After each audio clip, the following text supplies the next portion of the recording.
Vraiment content de vous voir chacun d'entre vous. C'est nice de voir comment est-ce que des gens entrepreneurs prennent le temps un samedi en soirée alors qu'ils pourraient faire n'importe quoi, avoir des clients, faire plus d'argent, comme de rester ici et venir pour apprendre plus. Parce que comme vous savez, on est tous là pour pouvoir justement accomplir de meilleur pour nous, vraiment grandir pour accomplir de nouveaux sommets justement. Je sais que chacun d'entre vous, je vous parle individuellement et je vois justement que il y a quelque chose de plus que vous voulez faire, il y a quelque chose de plus loin que vous allez. Et là aujourd'hui, en fait, c'est vraiment simple, c'est juste d'apprendre. Lunch and learn. Donc là, aujourd'hui, vous allez voir plusieurs sujets, plusieurs contenus, plusieurs faits en un sens que soit vous connaissez déjà, soit vous ne connaissez pas nécessairement, mais que vous pouvez juste comprendre pour apprendre et aller plus loin justement. Et là, aujourd'hui, il y a plusieurs sujets que vous allez pouvoir comprendre et que je vais pouvoir vous expliquer, que moi-même va pouvoir vous expliquer, que justement Samir va pouvoir vous expliquer. Et ça va vraiment être simple. Puisque vous allez vraiment voir qu'il y a une qualité en fait à être en mesure de justement simplement toujours continuer à apprendre. Parce que la constante progression, la constante apprentissage par rapport à tout et n'importe quoi, comme tu sais dans la vie, par rapport au business, par rapport à comment est-ce que tu peux structurer ta propre vie personnelle, par rapport à comment est-ce que tu peux structurer en fait les idées que tu as justement, ça va vraiment t'emmener à un autre niveau. Pour ceux qui me connaissent, James Smith. Pour ceux qui ne me connaissent pas, je suis vraiment content de vous rencontrer aujourd'hui honnêtement. Et en gros, j'ai eu à investir en immobilier depuis plusieurs années également. J'ai eu à aider des jeunes entrepreneurs justement un petit peu dans leur business, savoir un petit peu comment les rediriger d'une certaine direction. Parce qu'il y a plusieurs personnes qui ont eu en un sens à avoir des rencontres avec moi pour comprendre un petit peu qu'est-ce que je peux faire dans mon entreprise pour X, Y, Z. Il y en a qui prennent des rencontres avec moi pour un petit peu comprendre comment est-ce qu'ils peuvent grandir en immobilier, avancer en immobilier. Et c'est ça qui m'a un petit peu passionné à vouloir entrer dans le service financier. Parce que je pouvais autant aider les personnes dans leurs projets personnels que dans leurs finances. Et souvent, ça va justement un petit peu un avec l'autre. Savoir justement t'es dans quelle position aujourd'hui, où est-ce qu'on peut t'emmener plus tard. Donc moi, c'est vraiment pouvoir s'offrir cette aide-là aux personnes vraiment dans un quotidien, dans un daily. Et c'est un petit peu de ça qu'on va parler justement. Pas nécessairement de moi, mais de savoir en un sens comment est-ce que vous-même de votre côté, vous êtes en mesure dans une meilleure position, que ce soit pour vous, que ce soit pour les membres de votre famille. Et c'est pour ça que je voulais commencer la présentation quand même à quelque chose de comment assez punch. Juste savoir en un sens, qui ici veut devenir millionnaire? Nice. Et si je te demandais de ton côté, pourquoi? Pourquoi? Yeah. Pour la liberté, pour la famille. Nice. Je veux que mes enfants aient une belle vie. Nice. Ouais, ça. That's great, man. That's great. Et si je demandais ici aussi, qui voudrait en un sens retraiter peut-être un membre de sa famille? Nice. Et si je te demanderais pourquoi? Ben, écoute, moi, je voudrais retraiter ma mère, ça c'est un rêve. Je pense que peut-être plusieurs personnes le font, mais que j'aimerais faire pour ma mère. Qu'est-ce qu'elle a fait pour moi? Nice, nice. That's great, brother. That's great. Et une autre question, c'est simplement de savoir qui ici voudrait faire tellement d'argent qu'il est en mesure, en le sens de pas juste avoir de la richesse pour lui, mais de pouvoir give de la richesse pour sa famille, justement. Nice, nice. Et si je te demandais pourquoi? Je suis désolé, j'ai pas compris la question. J'ai juste la verre maintenant. Sinon, pourquoi? Pourquoi tu veux autant grandir de la richesse pour pouvoir give back à ta famille, en fait?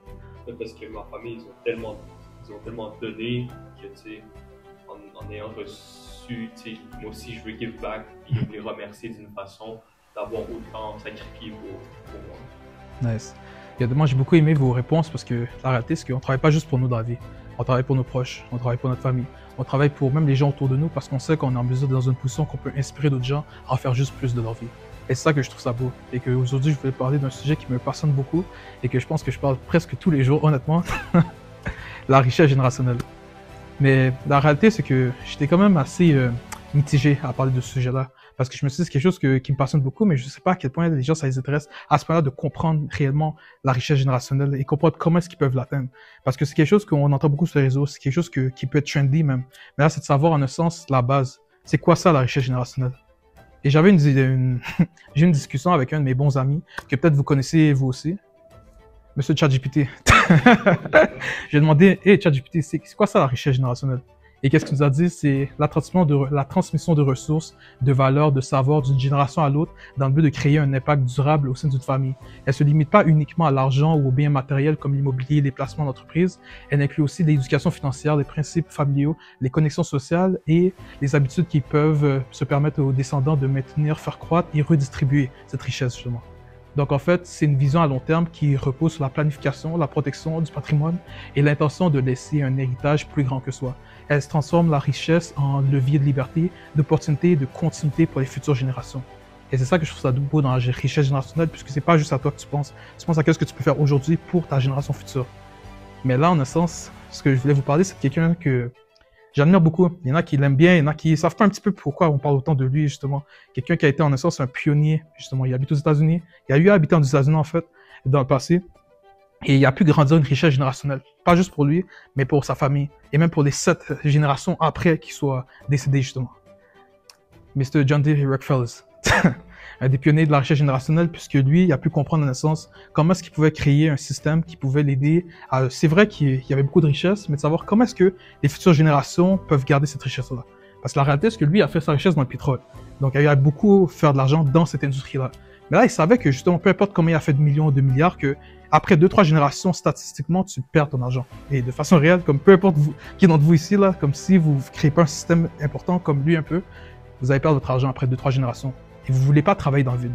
Parce que peu importe comment est-ce qu'on travaille fort, là, et que vraiment on est des gens qui grind et qu'on le veut, justement, avec toutes les skills que tu as, si tu n'es pas en mesure d'avoir une structure qui fait du sens, après 2-3 générations, tes petits-enfants, on peut plus se rappeler de ce que tu as fait. On peut se rappeler de pourquoi est-ce que tu as fait ce que tu as fait. Et c'est là que ça devient peur et que, en un sens, lui, avec la structure qu'il a pu faire, ça n'a pas été une structure facile, mais c'est une structure qui est compréhensible. Parce qu'en fait, comment est-ce qu'il a structuré sa famille? Et c'est de là que je voulais vous expliquer.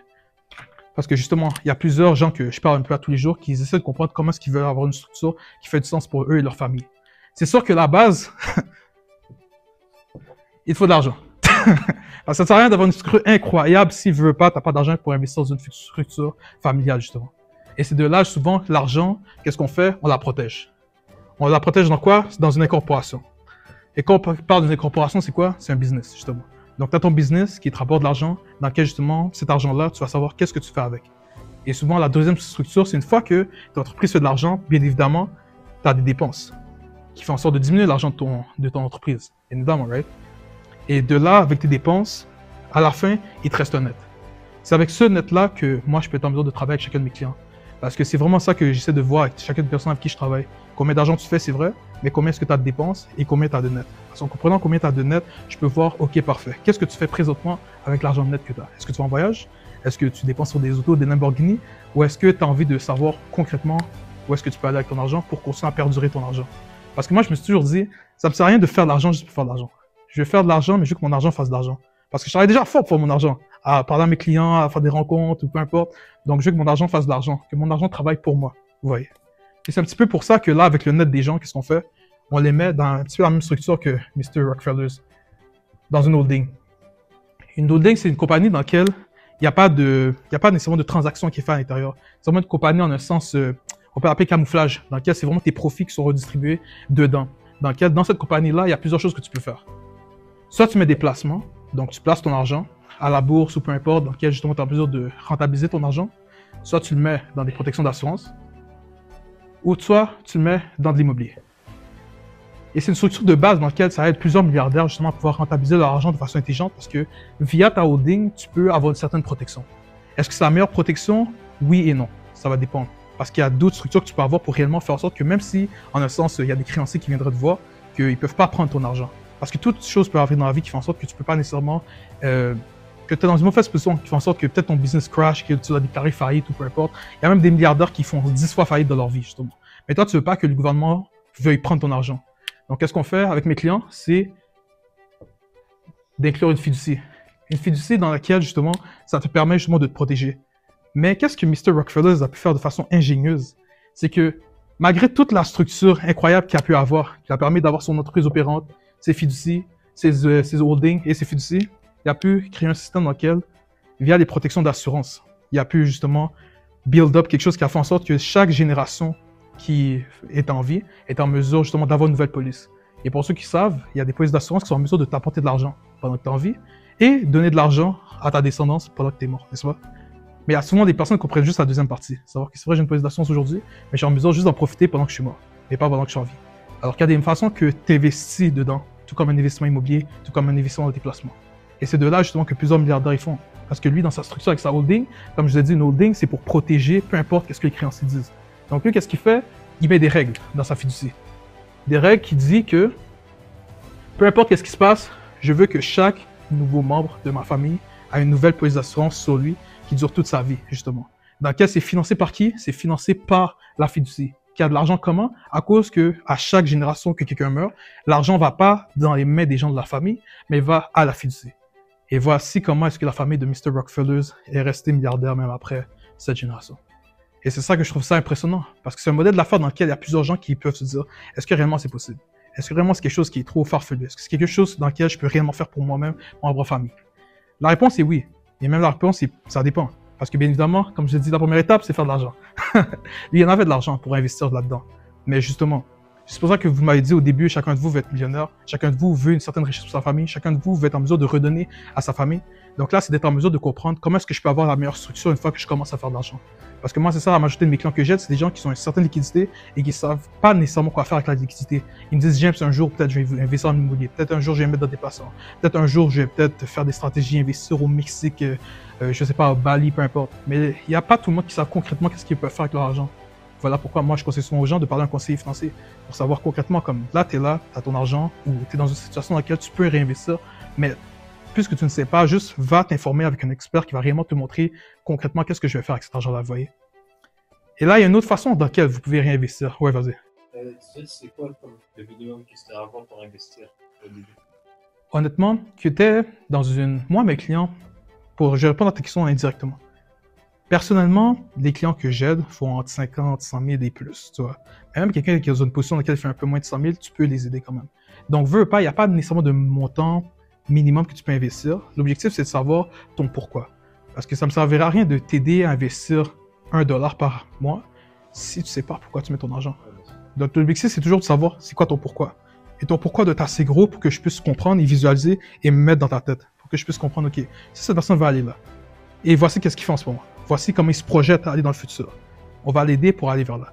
Comme ça, toi, dans 5 ans, tu vas pas venir voir James et dire « Hey James, pourquoi est-ce que je suis là à mettre autant d'argent dans tel truc? Ça me coûte cher, et là, comme mon business n'est pas nécessairement opérant, là, il se passe. » Tu vas pas me parler pour ça parce que tu vas savoir ton pourquoi. Et je te rappelle ton pourquoi. Parce que je suis là pour ça, je suis là pour te conseiller, je suis là pour t'aider concrètement à savoir que voici la vision que tu m'as donnée et on a fait une structure pour t'aider avec ta vision. Tu comprends? Je sais pas si je t'ai aidé à répondre. Perfect. C'est une question aussi de priorité à certains points. Genre, et que tu deviennes avec le pourquoi, pas juste... Exactement, frérot. Et by the way, comme les autres speakers, si jamais il y a des questions, peu importe, vous pouvez toujours interrompre, donc il n'y a vraiment pas de problème. Sinon, un des deuxièmes aspects que j'aime beaucoup, l'immobilier. L'immobilier qui est une des meilleures façons de transmettre la richesse, justement. Que ce soit pour soi, que ce soit pour sa famille. Et c'est quelque chose dans lequel, je pense que tout le monde veut un jour peut-être acheter l'immobilier. Je pense. Tout le monde, j'ai parlé à la date dans ma vie, il va acheter soit un premier immeuble pour eux, soit un plex pour commencer à avoir de l'argent, ou juste pour commencer à réellement rentrer là-dedans. Mais là, on se demande peut-être pourquoi l'immobilier? Parce que l'immobilier, ça a l'air beau, il y a des gens qui me parlent de ci, qui parlent de ça, mais pourquoi l'immobilier? Il y a plusieurs raisons, honnêtement, à l'immobilier, mais je vais en nommer certaines. La première, c'est la prise de valeur. Parce que peu importe le marché dans lequel tu es, il y a des marchés dans lesquels ça augmente énormément de valeur, d'autres un petit peu moins. Mais tu sais que veux pas, au long terme, l'immobilier, ça va augmenter. Donc, tu vas quand même faire de plus en plus d'argent, pas nécessairement d'argent liquide dans cette méthodologie-là, mais avec la prise de valeur, tu es en mesure d'utiliser cet argent-là pour en faire plus. Et comment faire plus? C'est en utilisant certains leviers. Et je vais en parler également tantôt. Mais sachant que ton immeuble que tu as acheté, on va dire cette année à 500 000, et que tu sais que dans 10 ans, il vaut peut-être 600, 700 000, tu es en mesure d'utiliser ce levier-là pour être en mesure de faire d'autres choses, d'autres moves immobiliers, justement. Et c'est là que ça devient intéressant, parce que la prise de valeur fait juste t'enrichir toi. Et ça aide qui quand tu t'enrichis toi? C'est les banques. Pourquoi? Parce que les banques vont te voir comme une bonne personne. C'est pour ça que je dis à chacun de mes clients, il faut que tu augmentes ta valeur nette. Et comment augmenter ta valeur nette? C'est de plusieurs façons. Acheter de l'immobilier te permet d'augmenter ta valeur nette. Et il y a d'autres manières qu'on va voir tantôt. Mais l'immobilier, c'est une façon très très bonne, parce que plus tu as une haute valeur nette, plus tu peux faire des moves un petit peu comme Elon Musk, dans lequel lui, il a vendu ses actions pour justement acheter Twitter. C'est sa valeur nette qu'il a pu prendre pour être en mesure justement d'acheter une application. Une autre façon, c'est l'argent passif, ou j'appelle même l'argent pour les paresseux. Pourquoi? Parce que, veux ou pas, quand tu fais de l'immobilier, tu travailles une fois. Mais les gens qui sont tes locataires, ils travaillent tous les jours pour toi. Donc eux, ils travaillent pourquoi? Pour te payer ton loyer. Et c'est là que je trouve ça quand même assez intéressant comme position. Et au début, je la comprenais pas nécessairement avant que je sois officiellement propriétaire, justement, lorsque j'avais mes 20 ans, qu'il y a vraiment des gens qui, à tous les jours, vont venir au travail, vont prendre leur paycheck et te payer à chaque mois. Et c'est de là que tu comprends un petit peu le mindset des milliardaires qui veulent en avoir de plus en plus. Plus de gens, dans le sens, qui travaillent pour être en mesure de se payer le bien dans lequel toi tu offres. Et toi, c'est quoi ton but du contrat? C'est de les donner un logement qui est potable, un beau logement, quelque chose dans lequel ils vont bien vivre. Parce que souvent, ils vont grandir leur famille là-dedans. Donc, tu vas les offrir un service. Mais ce service que tu offres, tu es en mesure justement de le récupérer. Parce que eux, à chaque mois, ils te payent. Et que toi, tu n'es pas obligé dans le sens de casser ta tête parce que tu reçois de l'argent. Et souvent, c'est avec l'argent qu'ils te payent que tu fais des rénos. Donc, au final, toi, tu fais juste rentabiliser l'argent que tu as. Et tu peux en avoir 1, 2, 3, 4. Et il n'y a pas de limite à combien tu peux avoir d'immobilier. Oui, vas-y. C'est quoi ton take ou ton opinion sur investir en immobilier à l'étranger, soit en excentrale? Ça dépend. Parce que ce que je conseille souvent aux gens, c'est de comprendre de base, c'est quoi un investissement. il faut que tu fasses le premier investissement dans quelque chose de local, quelque chose proche de toi. Juste que tu comprennes c'est quoi une première acquisition. Parce qu'il y a plusieurs étapes à l'acquisition, dans lesquelles, si tu comprends pas un petit peu c'est quoi le full circle de comment acheter un immeuble, c'est là que ça devient difficile, tu vois. Alors que lorsque tu comprends de base, après ça, dans tous les autres secteurs du monde, c'est pas nécessairement différent, tu vois. Et c'est de là que ça te va voir que, ok, là, je vais aller dans un autre pays. Tu sais déjà c'est qui les experts que tu vas devoir parler, parce que tu as dû à parler aux mêmes experts ici au Québec, par exemple, tu vois. Et c'est de là que moi, je t'aurais dit, premièrement, entoure-toi d'experts et fais un premier achat ici local. Une fois que tu comprends le full circle, essaie de voir au moins, ok, c'est quoi ça avoir des locataires? C'est quoi ça au bout d'un an? C'est quoi un an avoir des locataires? C'est quoi ça faire des rénaux? C'est quoi ça en essence collecter des loyers? C'est quoi ça aller à la régie du logement parce qu'ils ne payent pas? Tu comprends? Comme vraiment toutes les ups and downs du métier que tu dois comprendre avant, selon moi, d'acheter dans un autre pays. Ou si vraiment tu veux faire de l'audacieux et l'acheter quand même dans d'autres pays, au moins informe-toi. Savoir c'est qui les experts que je dois avoir accès pour être en mesure d'aller là-bas. Comme ça, tu vas dans d'autres pays, peut-être comme voyage, mais un voyage d'affaires dans lequel tu vas parler à plusieurs experts qui vont t'aider à comprendre qu'est-ce qui se passe dans le secteur. Tu vois? C'est plus ça. Ça répond à ta question? Perfect. Poser une question. Oui, vas-y. Non, vas-y. Est-ce que tu conseilles aux gens qui veulent se lancer en immobilier de le voir comme un full-time job ou ça peut être quelque chose de fait en parallèle dans l'entreprise? Tu peux répéter ta question? Ouais. Est-ce que tu conseilles aux gens qui veulent se lancer en immobilier de le voir comme une activité qui est full-time ou que c'est quelque chose de possible, c'est quelque chose qui peut être fait en parallèle dans l'entreprise? Ça dépend. Parce que quand on parle d'immobilier, il y a énormément de façons que tu peux le faire à temps plein. Mais ça va dépendre de comment tu le fais. Il y a des gens qui vont dans la gestion immobilière. Donc, ils aident d'autres personnes à entretenir leurs biens à eux. Parce qu'il y a plusieurs personnes qui n'ont pas le temps, en un sens, de juste s'occuper d'un immeuble. Donc, ils vont se dire, tu sais quoi, je vais être gestionnaire immobilier et aider des personnes. Donc, arriver à un certain nombre de clients et une certaine rentabilité, on va dire, tu fais 1000, 2000, 5000 par mois, 10 000 par mois, peu importe. Tu es en mesure de quitter ta job temps plein pour faire de la gestion à temps plein, tu vois. Donc, tu pourrais faire ça. Et là, qu'est-ce qu'ils font? C'est des flips immobiliers. Donc, ils vont faire un projet super rentable qui va apporter assez d'argent pour pouvoir vivre pour les 6 prochains mois. Et ensuite, ils vont rentabiliser des projets comme ça aux 6 mois. C'est sûr que c'est un certain risque financier, mais il y en a beaucoup qui vivent là-dedans. Jusqu'au jour qu'ils achètent eux-mêmes des blocs ou qui font d'autres moves. Ils sont formés de plusieurs secteurs, tu vois, pour être en mesure de continuer d'avancer. Donc, ça va vraiment dépendre parce qu'il y a plusieurs manières tu peux le faire. Il y en a, par exemple, justement, c'est pas des flips, c'est de la prospection immobilière, un petit peu comme Mr. Brand, dans lequel, justement, il est en mesure de chercher des deals pour des investisseurs potentiels. Donc, c'est là que ça devient intéressant parce qu'ils sont très bien payés justement à faire de la prospection. Il y a plusieurs gens aux États-Unis qui font en haut de 200, 300, 400, 500 000 par année en prospection. Tu cherches un deal pour un investisseur qui lui n'a pas le temps de chercher, mais il y a l'argent pour l'acheter. Et des fois, tu peux même avoir des parts d'action dans un projet avec cet investisseur-là, juste parce que tu l'as aidé à chercher. C'est là que ça devient intéressant. Donc, il y a plusieurs manières que tu peux faire que ça soit à temps plein, mais ça va dépendre encore une fois, comme j'en parlais, c'est ton objectif. Moi, je le vois plus comme une activité plus à temps partiel que je l'aurais fait. Dans le sens que je vais mettre mon énergie pour, en sens, avoir des contacts comme des gens comme Brian qui peuvent, en sens, trouver des idées intéressantes. Par la suite, moi, je suis en mesure d'acheter des projets et après, on est en mesure de rentabiliser le tout avec mon équipe, tu vois. Donc, c'est plus de cette façon-là que je le vois. J'aime ça l'avoir passif. Parce que le mettre à temps plein, moi, à temps plein, j'aide mes clients justement à faire de l'argent, tu vois. C'est ça qui est mieux pour moi et qui aide mieux les personnes, tu vois. Donc, ça dépend, je pense, de l'objectif à long terme de faire ça. Est-ce que c'est plus rentable pour toi, travailler à temps plein dans l'immobilier directement, ou peut-être faire une activité temps plein et mettre ton argent dans l'immobilier, tu vois. Donc, ça va dépendre de la structure que tu vas avoir. Sinon, une autre façon que l'immobilier est intéressante, c'est l'effet de levier. Parce que quand on parle d'effet de levier, c'est vraiment le fait que tu mets un petit peu d'argent pour énormément de rentabilité. Et c'est ça que je trouve ça intéressant. Parce qu'imaginons qu'un immeuble, ton immeuble vaut quoi? Vaut 500 000. Mais que toi, tu as mis quoi? On va dire que tu vas habiter dans un duplex à 5% de 500 000. Quelqu'un sait c'est quoi? 5% de 500 000. 25 000 $. Merci beaucoup. Et justement, pense-y. Tu as mis 25 000 $ et là, tu as une valeur immobilière de 500 000 $. C'est qui paye ton immeuble? Si tu as un duplex et que tu n'habites pas dedans, c'est qui paye? Exactement, tu as tes locataires qui payent. Donc pense-y, tu as mis 25 000 $, eux ils te payent à chaque mois pour que tu payes ton hypothèque et tu as probablement des profits dans tes poches à toi. Donc de là, au fil du temps, comme on en a vu au début, la valeur de ton immeuble va augmenter. Donc toi, je veux pas, la valeur de ton immeuble augmente et ton hypothèque descend. Et après, toi, tu es en mesure d'avoir un effet de levier dans le sens que tu peux reprendre de l'équité de ton immeuble. En prenant de l'équité, tu es en mesure de faire quoi? D'acheter d'autres immeubles. Ou t'acheter le Lamborghini, ça dépend de toi. Mais veux pas, il y a beaucoup de gens, qu'est-ce qu'ils font? C'est d'être en mesure de continuer d'avancer dans leur projet, un projet à la fois. Parce qu'ils savent que c'est plus rentable pour eux de continuer, ok, j'ai un effet de levier maintenant, je vais juste rouler mes projets comme ça. Et à force de ton premier refinancement, tu peux vraiment rouler de façon intelligente. Tout ce que tu as besoin, c'est de trouver un projet intelligent et savoir pourquoi tu as acheté ce projet-là spécifiquement. Savoir ce quoi tes travaux que tu vas devoir faire et comment tu vas rentabiliser et sur combien de temps tu vas rentabiliser ton projet. Donc en fonction de ça, tu peux utiliser l'effet de levier vraiment à ton avantage en immobilier. Et ce qui est vraiment intéressant. Et ça, c'est vraiment juste pour vous parler de 3 points. Il y a énormément de façons que tu peux rentabiliser ton immobilier, dépendant si tu fais des flips, si tu fais de la prospection ou peu importe. Mais veux pas, l'immobilier, c'est très payant parce que ça t'aide à savoir que tu achètes un premier bien qui va te perdurer au long terme et que tu vas pouvoir à plusieurs reprises, en un sens, voir cette rentabilité revenir vers toi, tu vois. Et une autre façon que j'aime bien, en un sens, comprendre comment est-ce que cette richesse générationnelle peut aider des gens, c'est avec les placements et la diversification financière. Et quand on commence à parler de juste placement en tant que tel, quand on parle de placement, c'est mettre son argent dans justement dans des comptes qui te permettent de grandir ta rentabilité, n'est-ce pas? Et quand on parle de placement également, c'est au niveau temporel. Savoir quand est-ce que tu investis. Tu m'investis aujourd'hui, tu m'investis dans 5 ans, dans 10 ans, dans 15 ans, dans 30 ans, dans 50 ans.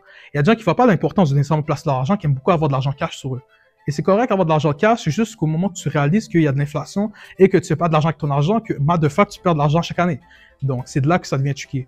Mais toi, si tu comprends que aujourd'hui, c'est la meilleure manière, le meilleur moment d'investir, c'est savoir pourquoi, sachant que l'inflation va dire que c'est 3% et que toi, tu bats l'inflation. Un petit peu comme l'exemple qu'on va voir ici, à coût de 6%. Parce que le calcul est basé en fonction d'un rendement de 6%. Là, il y a Dalia. Elle épargne $3 000 qu'elle met dans un compte épargne de 18 ans à 30 ans. Et de l'autre côté, il y a Mr. Loïc, qui lui, il met $3 000 à chaque année. Et lui, c'est à partir de ses 30 ans qu'il met l'argent. Mais étrangement, on peut voir qu'il y a une différence de près de 50 000 entre combien Dalia est là et combien Loïc il a. Et pourquoi? Simplement à cause du temps. Parce que les deux ont placé le même montant d'argent. Et avec la même rentabilité, la même chose. Mais Dalia, parce qu'elle a commencé plus tôt, elle a eu un meilleur compound au niveau de son intérêt. Parce que pendant que lui a commencé, elle était déjà en haut de 50 000. Et c'est de là qu'on peut comprendre que le moment que tu passes ton argent sur la longévité, c'est sur ça qui va être payant, justement. Un petit peu comme Warren Buffett. Il va beaucoup parler du fait que de continuer d'investir tout le temps. Comme lui, il va jamais arrêter d'investir. C'est toujours de la continuité au niveau d'investissement. Et c'est de là que ça peut devenir réellement rentable pour toi au court, moyen et long terme, justement. Une autre chose, c'est la diversification. Qui ici investit dans son entreprise? Nice, nice. Combien investis-tu dans ton entreprise, on va dire, mensuellement? Tu investis dans quoi, par exemple? Les leads. Yeah. En fait, pas mal. La principale, les leads. C'est les leads. Combien investis-tu par mois environ? Ce mois-ci, autour de 16 000. Nice. Et est-ce que tu vas dans la rentabilité réelle? On va dire sur un coût de 16 000 que tu mets. Combien tu verrais en rentabilité sur le retour que vous avez? On va dire les revenus générés en fonction du montant que tu as investi. Ça ressemblerait, on verra combien par mois. Environ, si tu mets 16 000 aujourd'hui, combien est-ce que tu voudrais espérer dans les prochains mois? On va ça. On vise de faire 30-40% plus. Et ça, c'est excellent, honnêtement. C'est excellent. Parce que je vois beaucoup qu'il y a plusieurs manières dans lesquelles les gens aiment ça investir, mais le number one, c'est dans leur propre business. Parce que si tu n'investis pas en toi-même, dans ce que toi-même tu crois le plus, c'est difficile après que moi-même je te fasse investir dans d'autres choses. Parce que dans ce que toi-même tu fais, ça se peut que si tu as cette peur d'investir, justement, ça va être difficile, tu vois. Mais lorsque tu es dans une position dans laquelle tu veux investir dans ton business, tu vas à la rentabilité et là, tu as des profits additionnels dans lesquels tu peux investir dans d'autres choses. Et là, tu me dirais, James, OK, maintenant j'ai peut-être 10, 15, 20 000 à investir dans des placements, peut-être pour rentabiliser mon argent, ou je veux commencer à investir en immobilier pour faire plus de choses avec mon argent. Je suis en mesure d'aider justement à avancer. Mais tout va dépendre de la stratégie et où est-ce que tu en es en ce moment et où est-ce que tu vas aller. Et en fonction de ça, je suis en mesure d'aider la personne à aller step by step vers ses objectifs, justement. Mais la diversification, ça peut être de plusieurs façons. Tu peux investir dans des placements, dans de l'immobilier, tu peux investir dans ton business. Il y a plusieurs types de placements qu'on va être éventuellement en mesure d'en parler, dans lesquels tu peux investir, mais souvent c'est là que je vois plusieurs gens investir. Et c'est vraiment drôle parce que j'avais l'histoire d'un de mes bons amis qui s'appelle Victor, justement. Et lui, Victor, c'est quelqu'un dans lequel il y a une compagnie de construction. Et lui, dans sa compagnie de construction, il achète des pelles mécaniques une fois par année. Parce que justement, il fait plusieurs projets. Et lui, chacune de ces pelles lui coûte environ 30 000 par année. Donc, il en achète une par année. Et de là, chacune de ces pelles a une rentabilité d'environ 100 000 $ lorsqu'il en achète une de 30. C'est ça qu'il m'avait expliqué. Donc, lui, c'est excellent pour lui. Parce qu'il fait 100 000 pour avoir investi 30. Donc là, c'est de là que, même moi, j'ai eu la réalisation que, dépendamment de comment tu investis dans ton business, tu peux vraiment avoir une rentabilité en fonction de, OK, est-ce que réellement je mettrai mon argent là qui va m'apporter tant, où est-ce que je vais aller? Donc, lui, c'est un no-brainer. À chaque année, il va en acheter une nouvelle pelle mécanique. Et c'est de là que ça devient intéressant de savoir que son entreprise, c'est quelque chose qu'il croit beaucoup et qu'il va continuer à investir. Vous voyez? Et c'est de là que ça devient intéressant. Il faut que tu crois en ton business, il faut que tu crois en ce que tu fais, il faut que tu crois en comment est-ce que tu aides le plus les gens autour de toi, qui va te permettre de diversifier et que ça va pas te faire mal de diversifier parce qu'après tu auras beaucoup de profits, tu vas venir me voir et après on va pouvoir diversifier de façon plus smart. Que ce soit à travers ton entreprise qu'on va te donner de l'argent, soit on va te faire une meilleure structure qui va te permettre de mieux économiser au niveau de ton imposition ou simplement d'être en mesure de juste diversifier. Parce que la majorité de mes clients, c'est beaucoup de la diversification qu'on fait. Et c'est comme ça que ça aide le plus de gens, justement, à savoir que, OK, je suis dans la position A, mais je peux être dans la position B, pour avoir au final de la richesse générationnelle, que ce soit à travers ta Inc. et pour les autres autour de toi également. Et la troisième des façons, la dernière façon, le dernier slide que je voulais vous parler, c'est un petit peu qu'est-ce qu'on fait en ce moment. Le fait de give back au niveau de la connaissance. Parce que quand tu es dans une position dans laquelle tu sais beaucoup de choses, Moi, c'est pourquoi je voulais même faire des workshops du genre, c'est pour être en mesure de redonner des formations, être en mesure de give back, soit des sujets que soit on connaît bien, soit on connaît pas nécessairement à 100%, mais que chaque personne puisse, en essence, être à l'aise, que ce soit par le public, et en même temps redonner les informations qu'ils savent. Il y a des gens qui sont experts en marketing ici, il y a des gens qui sont experts en vente. Moi, c'est beaucoup en termes de placement, d'investissement, et même d'être en mesure de juste give back au niveau de comprendre qu'on est dans une position aujourd'hui, mais on peut tout être aller dans une autre position demain, justement. Et je le vois que beaucoup d'entre vous ici, vous êtes dans une position dans laquelle vous voulez en faire plus dans votre vie. Vous voulez aller plus loin. Et c'est pour ça que, même moi, ce que je vous conseillerais, c'est de give back la connaissance. Continuez à give back, que ce soit dans vos réseaux sociaux, que ce soit avec les gens de votre famille, que ce soit avec les gens autour de vous, pour être en mesure de vraiment avoir cette richesse générationnelle. Parce que c'est pas parce que tu donnes 1 million aux gens de ta famille qu'ils vont nécessairement savoir quoi faire avec. Mais si tu donnes de la connaissance, faites-moi confiance que ça aura une meilleure valeur que de l'argent. Et de là, je vais juste finir en disant que, au final, ce n'est pas à te demander à quel point tu veux de la richesse, mais bien à quel point tu vas avoir des options pour toi et ta famille. Merci.